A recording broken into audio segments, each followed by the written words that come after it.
Comentamos na sexta passada que nós iríamos continuar com o assunto da estratégia, mas aí eu precisei mudar, mas hoje nós vamos concluir o assunto em nome de Jesus. Nós terminamos falando sobre a questão da estratégia, que é a estratégia de Deus, com cada um de nós que viemos a Ele. Vimos primeiramente a estratégia do diabo, que é fazer com que nós confiamos em nós mesmos. E quando nós confiamos em nós mesmos, nós estamos caídos, né? Porque maldito o homem que confia no homem e faz do seu braço de carne a sua confiança. Então você não pode confiar em nenhum homem, inclusive em você. Você tem que confiar em Deus. Amém? Mas a estratégia do diabo é esta, é levar com que você tenha um ego forte, que você tenha confiança em si próprio, que você tenha confiança no que você sabe, no que você entende, no que você compreende, quando na verdade tudo que nós temos foi Deus que deu, e é o próprio Deus que vai acrescentar dia a dia. Aquele que em vós começou a boa obra os aperfeiçoará até o dia de Jesus Cristo, não é? E vimos que a estratégia de Deus é o contrário, é nos esvaziar, é deixar nós numa condição desprovida de tal grau de nós mesmos que nem nós botamos fé em nós mesmos. Aí Deus pode fazer alguma coisa, porque aí tudo que Ele fizer você vai glorificar a Ele, que você vai dizer, na verdade, nada aqui foi meu mesmo, mas foi Deus que fez em mim. Amém? Porque o querer e o efetuar, disse Paulo em Efésios capítulo 3, eu creio, pertence a Ele, não é? Então vamos ler novamente 2 Coríntios capítulo 10, é uma escritura um pouco extensa, mas bastante aproveitativa, e nós vamos ler novamente. São no total, 18 versículos, e não vamos fazer como fizemos da primeira vez, lendo e meditando. Nós apenas vamos ler, porque já passamos por duas ocasiões, e algum dos irmãos que talvez tenha desejo, você está aqui, talvez não esteve, está no site, é só você entrar e você assistir. Além disso, eu, Paulo, vos rogo pela mansidão e benignidade de Cristo, eu que, na verdade, quando presente entre vós, sou humilde, mas ausente é usado para convosco. Rogo-vos, pois, que, quando estiver presente, não me vejo obrigado a usar com confiança da ousadia que espero ter com alguns que nos julgam como se andássemos segundo a carne. Porque andando na carne, não militamos segundo a carne. Porque as armas da nossa milícia não são carnais, mas sim poderosas em Deus para a destruição das fortalezas, destruindo os conselhos e toda altivez que se levanta contra o conhecimento de Deus, e levando cativo todo o entendimento à obediência de Cristo, e estando prontos para vingar toda a desobediência quando for cumprida a vossa obediência. Olhai para as coisas segundo a aparência. Se alguém confia em si mesmo que é de Cristo, pense outra vez isto consigo, assim como ele é de Cristo, também nós de Cristo somos. Porque ainda que eu me glorie, mas alguma coisa do nosso poder, o qual o Senhor nos deu para edificação e não para vossa destruição, não me envergonharei, para que não pareça como se quisera intimidar-vos por carta, porque as nossas cartas, dizem, são graves e fortes, mas a presença do corpo é fraca e a palavra desprezível. Pense o tal isso, tais somos na palavra por cartas, estando ausentes, tais seremos também por obra, estando presentes. Porque não ousamos classificar-nos ou comparar-nos com algum que se louvam a si mesmos, mas esse que se medem a si mesmo e se comparam consigo mesmos, estes mesmos estão sem entendimento. Mas não nos gloriamos fora da medida, mas conforme a reta medida que Deus nos deu, para chegarmos até vós. Porque não nos estendemos além do que convém, como se não houvéssemos de chegar até vós, pois já chegamos também até vós no Evangelho de Cristo. Não nos gloriando fora da medida nos trabalhos alheios, antes tendo esperança de que, crescendo a vossa fé, seremos abundantemente engrandecidos entre vós conforme a nossa regra, para anunciar o Evangelho nos lugares que estão além de vós e não em campos de outrem, para que não nos gloriamos no que estava já preparado. Aquele, porém, que se glorie, glorie-se no Senhor, porque não é aprovado quem a si mesmo se louva, mas sim aquele a quem o Senhor louva. Podem assentar, que o Senhor abençoe a nossa meditação.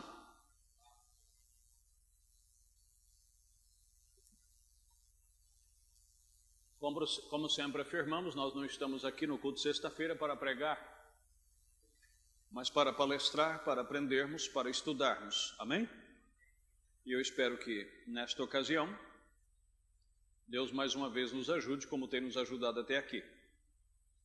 Então nós vamos continuar, como disse, e para isso eu vou voltar aqui a mensagem Perfeita Força por Perfeita Debilidade, onde diz o mensageiro que a estratégia de Deus é tomar vasos humanos vazios. Então a primeira coisa, como nós vimos aqui, a regra do Evangelho não é nós ficarmos e virmos a Cristo apenas no Evangelho intelectual.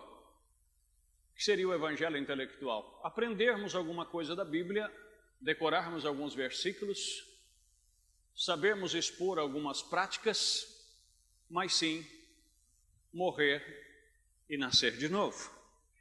Amém? E esse morrer nós podemos classificá-lo de diversas formas, que significa uma renúncia, que significa mortificar-se a si mesmo, ou também renunciar-se a si mesmo, ou esvaziar-se. Por isso disse Jesus em Mateus 16 que se nós queremos ir após ele, nós devemos renunciar a nós mesmos. Isso quer dizer, esse velho eu nosso tem que morrer. Por isso que Paulo teve que renunciar tudo o que aprendeu, por isso que Moisés teve que passar por o que passou, e todos nós que viemos a Cristo, nós devemos morrer. A estratégia do diabo é fazer com que nós confiamos na nossa própria habilidade, no nosso próprio conhecimento, na nossa própria maneira de pensar e de entender. E foi aí onde ele conseguiu pegar Adão e Eva, principalmente Eva, e Adão cedeu, e a Bíblia diz que Adão não foi enganado, mas ele cedeu. Ele cedeu para que pudesse caminhar ao lado da sua esposa. Mas foi aí justamente onde os primeiros seres humanos, foi a estratégia que o diabo usou para derrubá-los, porque eles queriam ter entendimento próprio. E eu vou dizer para os irmãos, o maior problema que nós encontramos no mundo do Evangelho, seja no aspecto menságico ou no sistema geral, é esse. É nós queremos ter entendimento. E nós buscarmos esse entendimento. Quando, na verdade, nós não precisamos buscar esse entendimento. Nós não precisamos lutar por esse entendimento. Esse entendimento o próprio Deus nos dá, à medida que nós necessitamos, à medida que nós precisamos. Compreenderam? Esse livro não se deve estudá-lo como um livro de geografia, um livro de medicina, ou qualquer um que faz faculdade, estudar um livro até decorá-lo, ou entendê-lo para depois fazer uma prova, ou fazer um teste, ou qualquer coisa nesse sentido. Esse livro você deve lê-lo para alimentar a sua alma. E junto com ele vem o entendimento. E muitas coisas, pontas que ficaram soltas, porque essa Bíblia não foi escrita como se fosse escrito um livro de um poema ou qualquer coisa nesse sentido. Esse livro ele foi escrito por homens inspirados pelo Espírito Santo. E se você for notar, há mensagens subliminares aqui dentro. Entenderam? Que só o Espírito Santo vai fazer você entender que aquela mensagem, que aquilo ali, só quem escreveu em você poderá dar a interpretação correta. Foi por isso que falharam em ver o Messias no princípio. É por isso que estão falhando em ver a mensagem do dia. E é por isso que estão falhando em entender a mensagem do dia. Porque estão querendo buscar o entendimento. Estão querendo entender ela. E o profeta diz, se a palavra é Deus, no princípio era o verbo estava com Deus e o verbo era Deus. Deus não ficou para ser entendido. Deus ficou para se crer nele. Você nunca vai entender Deus. E você nunca vai entender esta Bíblia. Você tem que crer nela. E Deus vai revelando ela para você. Amém? Porque se você for apenas ligar um versículo com o outro, vai chegar uma hora que você vai se encontrar num beco e você vai se ver sem saída. Aí vai precisar de uma revelação. E é perigoso você se estribar no seu próprio entendimento. É por isso que temos milhares de denominação. E é por isso que temos hoje também, podemos dizer, quase milhares de ramificação dentro até do que nós cremos. Por não esperar em Deus, para que Deus abra o nosso entendimento. Amém? Jesus caminhou com os discípulos o tempo todo. E ele sabia que nenhum deles sabia quem ele era. E ele não se preocupou com isto. Não é uma coisa interessante? Como é que alguém chama 12 homens para segui-lo e não se preocupa se aquelas pessoas sabem quem ele é ou quem ele não é? Como é que Deus te chama para seguir o evangelho? Ele está pouco preocupado se você entende isso aqui completamente ou não entende. Ele não quer que você entenda. Ele quer que você creia. Pedro não entendia. Senhor, duro esse discurso. Quer ir embora também, Pedro? Ele disse, Senhor, mas para onde iremos nós? Só tu tens palavras de vida eterna. Pedro não entendia também. Mas ele sabia que havia algo em Jesus que não havia em outro lugar. Mas ele cria. Ele cria que Jesus tinha as palavras de vida eterna. Amém? Então esse é o problema. Essa foi a estratégia de Satanás. E continua sendo a mesma até hoje. No dia que dele comer, se abrirão os vossos entendimentos, e serão como Deus, e saberão o bem e o mal. E esse é o nosso problema quando nós já meditamos aqui. Nós gostamos de saber tanto o bem, como nós também queremos saber o lado mal das coisas, quando nós devíamos só nos apegar ao bem.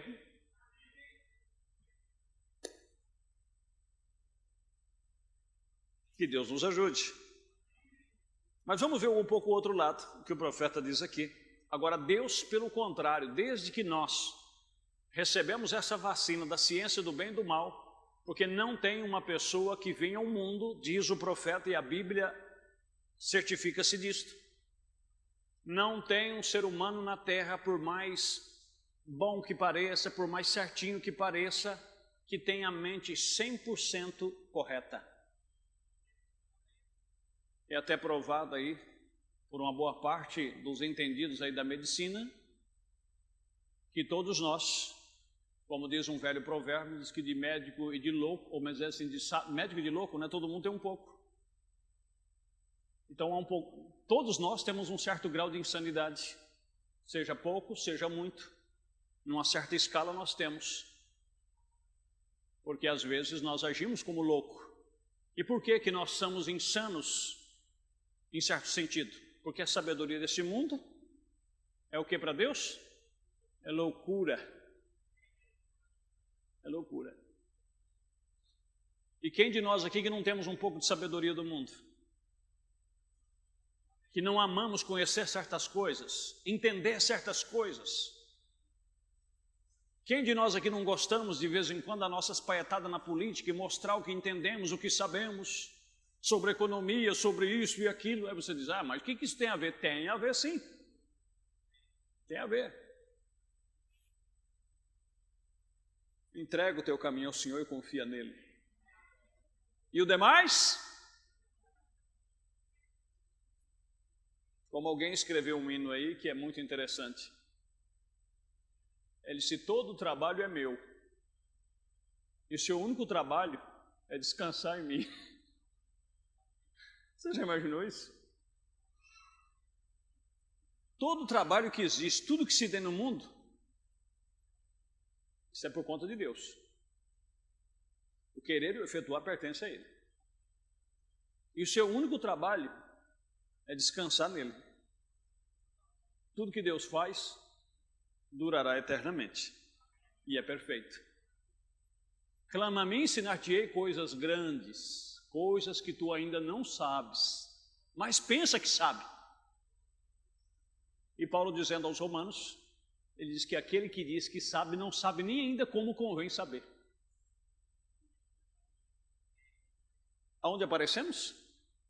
Mas todos que viemos no mundo, nós viemos enxertado com essa sabedoria. E para economizar tempo, se você vai lá para Tiago capítulo 3, a Bíblia diz que essa sabedoria que nós temos aqui, primeiramente, ela é animal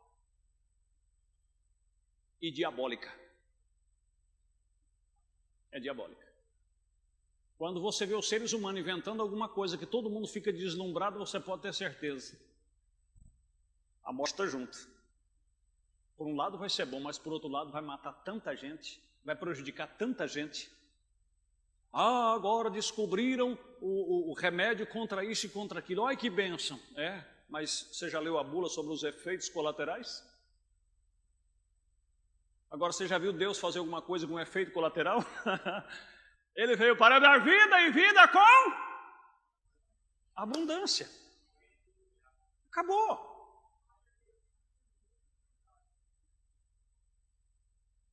O único efeito colateral de Deus é abundância. Se é que podemos dizer que é um efeito colateral. A estratégia de Deus é tomar vasos humanos vazios e sacudir o mundo com eles. Vasos vazios. Mas e como seria? Descansar. Jesus chamou um Pedro e um João que nem ler não sabia, escrever não sabia. Veja a dificuldade dos homens. E o mais interessante é que Pedro era o orador do grupo. Poderia ter Mateus ser o orador, porque era uma escriba. Mas era Pedro o orador. E não sabia ler e nem sabia escrever. É muita confiança de um mestre, não é? Mas e por que ele confiou? Porque em Mateus capítulo 10 ele diz: naquele dia não sois vós quem falará. Vão pôr vocês na frente de governadores, vão pôr vocês na frente de magistrados. E quando chegar essa hora, vocês nem sequer fiquem vermelho ou preocupado ou desinquieto. Vocês só esperam em mim. Porque naquela hora vai ser ministrado o que é que você deve falar. Em outras palavras, e quando você falar, operando eu quem?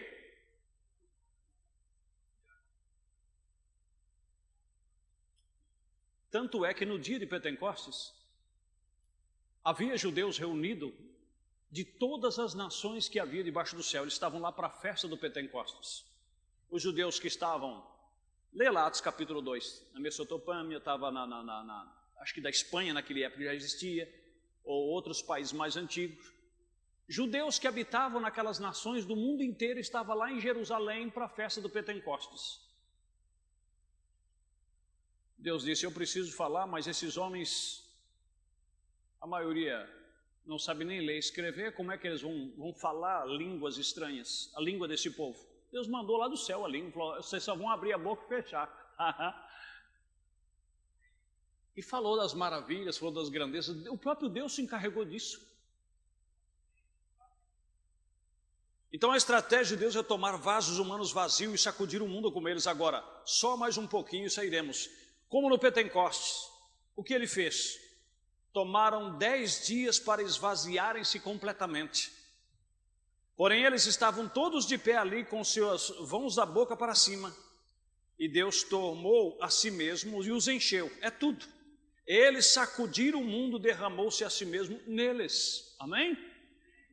Como nós encerramos aqui no último falando sobre Moisés, o fracasso de Moisés. Porque ele conhecia o seu chamado, ele sabia que Deus o havia lhe chamado. E o maior erro quando Deus nos desperta para um chamado é nós tentarmos fazer alguma coisa. No zelo, na pressa, no desespero. E aí gastamos energia, gastamos tempo. E nada mais, nada menos, é só para atrasar o que Deus ia fazer. Porque é a mesma coisa se Deus diz: olha, eu tenho que... vamos fazer uma comparação assim. A Bíblia fala sobre edificação espiritual. Seria como uma edificação natural. Correto? Deus disse: olha, eu tenho uma obra para fazer e você vai fazer essa obra.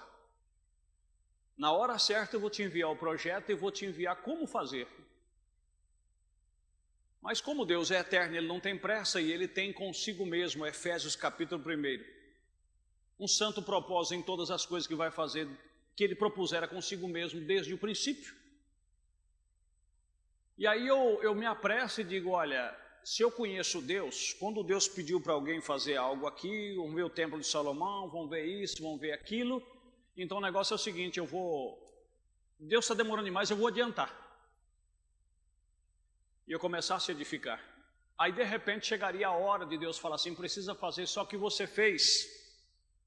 Não foi o que eu pedi. Então nós vamos ter que derrubar e fazer de novo. Aí em vez de eu começar a fazer, eu vou ter que demolir o que eu fiz. Entenderam? Foi o que Abraão fez. Foi o que Sara fez. Arrumaram o Ismael, que fez foi reliado, o filho da promessa, e dar problema para eles, por não ter esperado, porque Deus tem o projeto correto. Amém? Mas vamos ver, diz o profeta aqui, por que Moisés fracassou. Perfeita força, perfeita debilidade, ainda 166 a seguir. Em qualquer tempo que você for vencido, e se der conta que está vencido, então volte e se humilhe. Amém?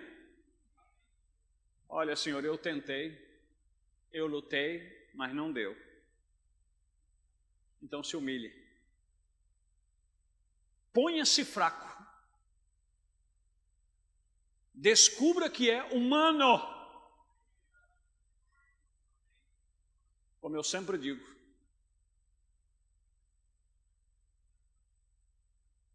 Humano é humano. Descubra que é humano e não há nada que suas intelectualidades possam fazer para a fraqueza humana. Então, ele usa a si mesmo. Você simplesmente se torna um instrumento. Amém?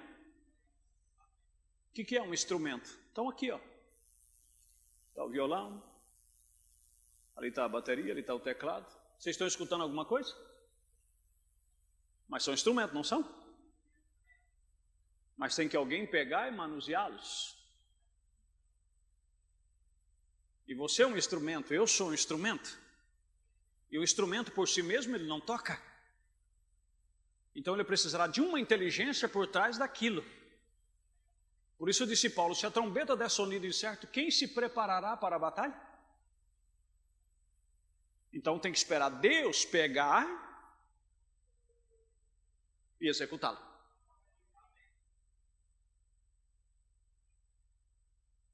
Certamente você deve sair do caminho. Se dá por vencido, Senhor, eu não consigo. Aí foi o êxodo de Salomão. Se teve um êxodo de Salomão, foi ser humilde no princípio. Senhor, esse povo é grande e eu ainda sou um jovem. Meu pai foi um grande rei, mas o tempo do meu pai foi o tempo do meu pai. Ele deixou um grande legado para mim, um grande exemplo. Mas agora eu tenho que seguir. E eu não tenho capacidade. Então me dê um coração sábio. Esse é o nosso problema. Quando surgem dificuldades, surgem circunstâncias que nos colocam contra a parede, a primeira coisa que nós fazemos é abrir a boca e murmurar e criar dificuldade. Ou questionar ou colocar a culpa em alguém. Quando na verdade nós deveríamos ter uma conferência com Deus. Senhor, o que está acontecendo? Não era para mim, Senhor, estar dominando isso aqui? O seu reino não é o maior? Tua palavra não diz que basta numa casa a mulher ser cristã, que ela santificaria o marido, os filhos, e Senhor, e por que nada aqui dá certo?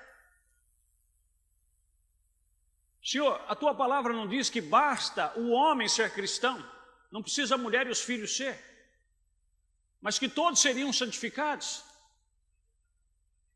Mas santificar de que forma? Tiago capítulo 4. pela palavra de Deus e pela oração, tudo é santificado. Mas nós reclamamos, nós criticamos, nós murmuramos, e nada de aplicar a palavra naquela situação e nem sequer orar.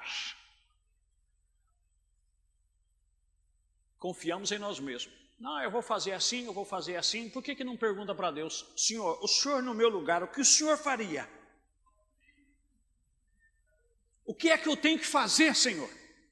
Vamos dizer que o Senhor estivesse aqui agora, no meu lugar. Então, Senhor, eu vou sair do caminho, agora não é Paulo mais. Então eu quero sair, eu quero deixar toda a minha opinião, toda a minha razão, todos os meus argumentos, todo o meu raciocínio, eu deixo de lado. E eu quero que o Senhor venha agora e me capacita. Coloca a palavra certa na minha boca, a ação certa na minha boca, e eu quero que o Senhor domine essa situação. E quando o Senhor dominar e resolver, eu vou te glorificar. Mais nada.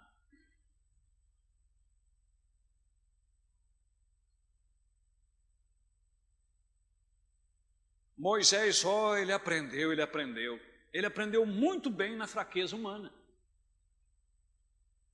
Ele aprendeu muito bem. Até quando Deus o chamou, ele tinha 7 fraquezas, as quais poderia empregar como argumento contra o chamado de Deus.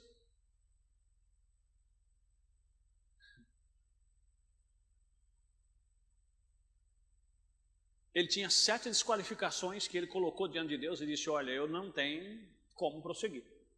Eu não tenho como fazer esse trabalho.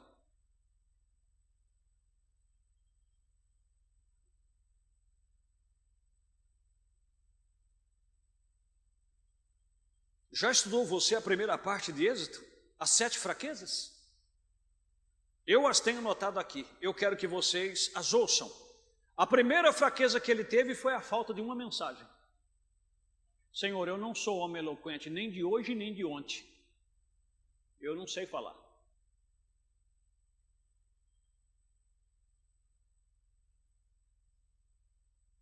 A segunda fraqueza que ele teve foi a falta de autoridade. Senhor, quem sou eu para tirar esse povo de fora? Eles não vão me ouvir. Ele não tinha autoridade.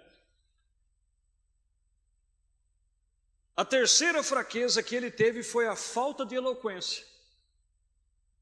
Como que eu vou convencê-lo? Deus disse, enfia a mão no teu seio e tira. Amém? A quarta foi a adaptação. Ele tinha dificuldade para voltar lá e se adaptar a uma situação de qual anteriormente ele já estava bem adaptado no deserto. A quinta foi sucesso, ele não tinha. Ele era um homem decepcionado consigo próprio, fracassado. E a sexta foi aceitação. Ou seja, ele tinha medo de não ser aceito. Ou melhor dizendo, as 6 fraquezas. Né? Agora, compare as suas com a dele. E veja se você pode subir com aquilo. Veja se você pode se tornar tão fraco quanto ele era. Senhor, eu não sou bom. É isso que Deus quer. Essa é a estratégia de Deus. Ele não quer que você bata no peito e diga, Senhor, a hora que o Senhor quiser me buscar, eis aqui o teu servo, porque, Senhor, eu sou capaz, porque eu nunca fiz isso, eu nunca fiz aquilo. O Senhor sabe que eu tenho procurado guardar a tua palavra. Você não tem nada, meu amigo. Nós não temos nada. Nada a apresentar, a não ser o sangue do Cordeiro Imaculado.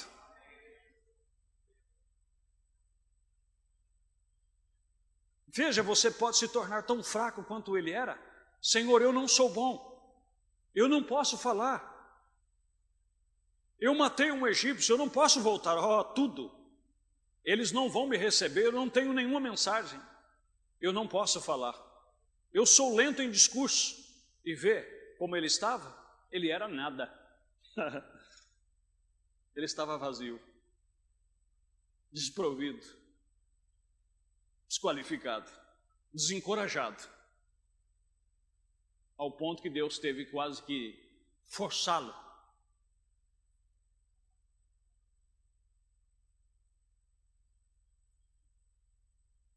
Ele era nada, irmão. ele havia sido curado, sim. Deus então poderia usá-lo depois que foi curado. Vê? Sim. Ele pode nos usar depois que nós somos curados, para encontrar que meu PhD, meu LLD, dobrado, ou o que quer que possa ser, todos os meus graus são nada. Deus não os pode usar. O homem usa, mas Deus não. Estão entendendo? Agora, não vamos discutir que os intelectuais não fascinam as multidões, mas a questão é o que aquilo produz.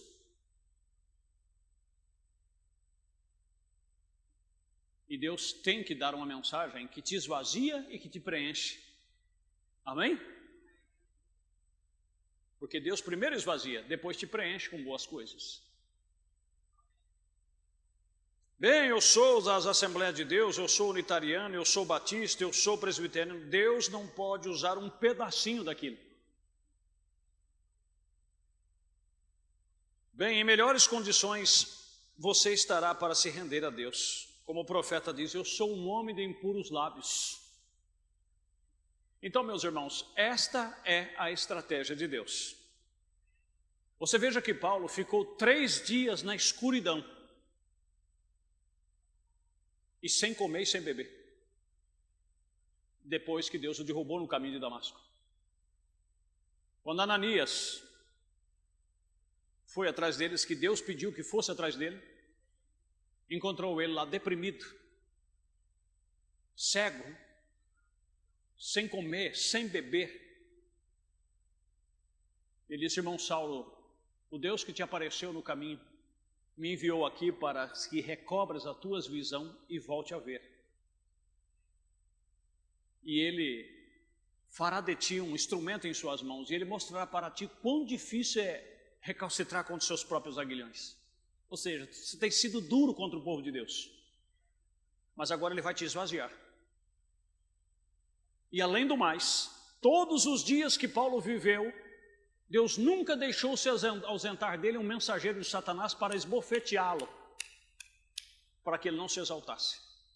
Foi por isso que ele escreveu essa carta aqui, da qual nós lemos, em 2 Coríntios capítulo 10, a própria igreja murmurava, o grande Saulo de Tarso, agora não podia nem sequer ser um grande pregador. Porque eles mesmos testificavam, disse, as cartas de Paulo são graves, são fortes, mas a presença da carne é fraca. E ele disse, quando eu estive convosco, irmãos, eu tive em temor e em tremor. E se você ler a carta aos Gálatas, você vai ver que ele tinha um problema visual. Veja, com grandes letras eu vos escrevi. E de quando em quando, esse mal o atingia. E ele disse, veja, os que mostram aparência segundo a carne não pode vos apresentar muito. Mas infelizmente, igreja, se nós não nascemos do Espírito Santo, nós andamos por visão, por audição, por tato, ou por paladar, ou por olfato. Esses 5 sentidos nós usamos se nós não somos nascidos do Espírito Santo. Mas se nós somos nascidos do Espírito Santo, você não confia tanto nem no que você vê, nem no que você ouve, e nem no que você apalpa. Há algo em você, um instinto chamado, diz o profeta, o 6º sentido, como Josafá tinha depois de ter ouvido 400 profetas numa língua só dizer uma só coisa, ele disse, não tem mais um. Agora por quê? Algo dentro dele testificava, tem alguma coisa errada. O que é isto? É algo além do que os ouvidos poderiam ouvir, aquele coro de profeta profetizando uma só coisa. Mas se as pessoas vão pela visão, dizem, não, irmão, a maioria aceita, a maioria quer, a maioria diz que é assim. Você não vai pela maioria. Você não é guiado com as massas. Você tem um guia que vem do alto. E ele trabalha na sua alma. E depois que você nasceu do Espírito Santo, você não vai julgar as coisas pelo que as pessoas falam, ou mesmo pelo que você vê. Você vai julgar as coisas segundo a reta justiça, segundo a palavra de Deus. Louvado é o nome de Jesus. Mas para isso Deus tem que nos esvaziar. E quando Deus nos esvazia, aí então Ele pode começar a nos preencher.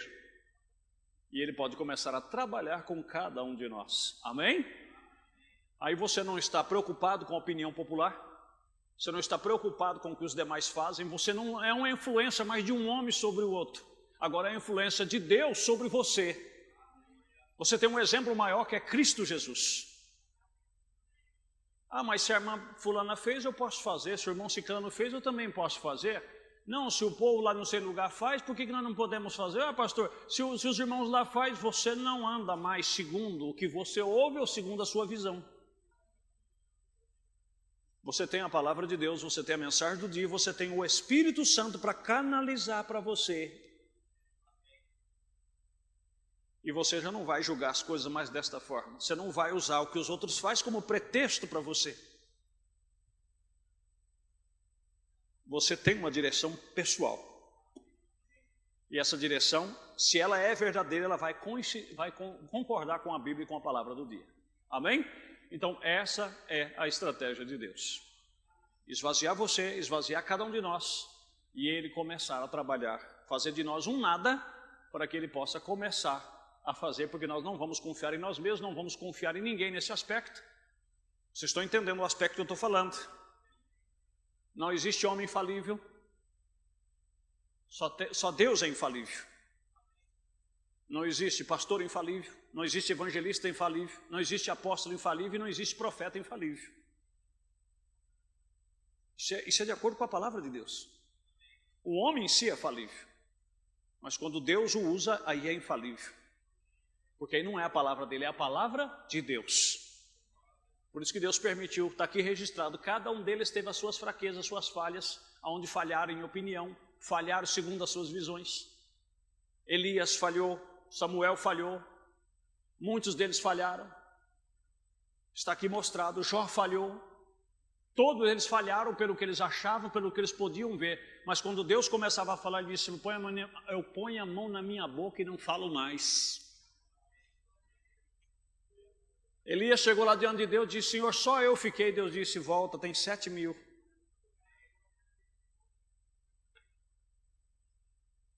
Então, meus queridos, é nisso que eu estou falando. Mas confia no seu irmão como um filho de Deus. Confia no seu pastor como um homem de Deus. Confia no seu profeta como um homem de Deus, um mensageiro de Deus. Confia no irmão que está levando o evangelho. Ora por ele, diz, Senhor, abençoa o teu vaso. Eu creio que o Espírito Santo está nesse irmão e vai ajudar ele. Amém? Mas a infabilidade só tem um que tem, este é Deus. Vamos nos pôr de pé, vamos agradecê-lo. Deus Todo-Poderoso, em nome de Jesus Cristo, que essa estratégia se cumpra em nós, que nós venhamos crer e confiar somente em Ti nesse aspecto. Deixa-nos esvaziar de nós mesmos, do que pensamos, do que achamos, e que o Senhor, unicamente o Senhor, venha nos dirigir e nos dizer o que devemos e o que não devemos, Pai. Não permita, meu Deus, que sejamos influenciados uns pelos outros. Fulano disse, ciclano disse, fulano viu, ciclano não viu. Aqui nós temos a visão da hora, aqui nós não tem, aqui tem, ali não tem. Meu Deus, mas que o Espírito Santo mostre a visão individual para cada um de nós. Pois para isso foi dado o Espírito Santo, para nos guiar em toda a verdade. E o Senhor não nos deixará enganado, porque quem crê em mim de forma alguma será confundido. O Senhor nunca pôs e nunca porá os teus filhos em confusão. Teu servo Paulo mesmo disse que Deus não é um Deus de confusão, mas um Deus de paz em todas as igrejas. Por isso, Senhor, conserva ela para nós. É a nossa humilde oração, em nome de Jesus Cristo. Agora leva o teu povo em paz e que a boa paz os acompanhe, em nome de Jesus Cristo. Amém. Deus os abençoe, lembrando que a vigília será no domingo às 9 horas, às 8h30, as portas já estarão sendo abertas. Não é? E ora, não sabemos ainda se vamos ter a ceia do dia, na virada do ano ou não. Mas ora para que Deus nos dê a direção, tá bom? Vão em paz em nome de Jesus. Amém.